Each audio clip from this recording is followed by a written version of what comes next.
Hello everyone, আসসালামু আলাইকুম। আজকে আমরা পড়ব বিজ্ঞান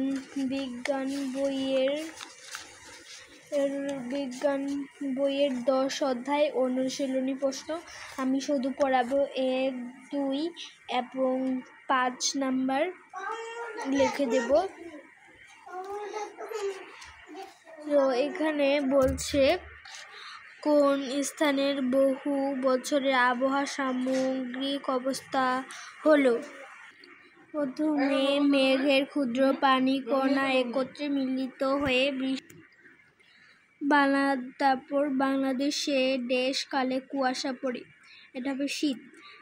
4 নাম্বার, বাংলা ফসল ফলাতে প্রয়োজন, বৃষ্টি প্রয়োজন। তারপর আমরা সঠিক উত্তরে টিক চিহ্ন দাও।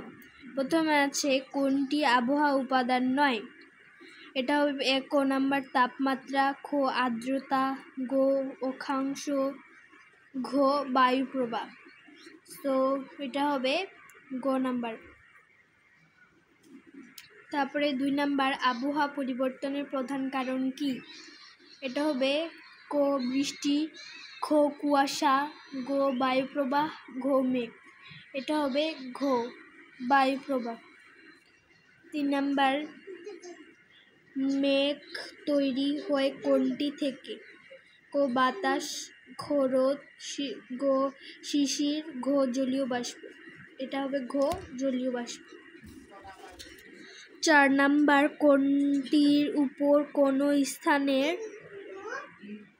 স্থানের জলবায়ু নির্ভর করে, ক বিষুবর রেখা সূর্য থেকে, খ স্থানটির দূরত্ব, গ চাঁদ, ঘ সমুদ্র থেকে স্থানটির দূরত্ব। এটা হবে ঘ। এরপর 5 নাম্বারে চলে যাই।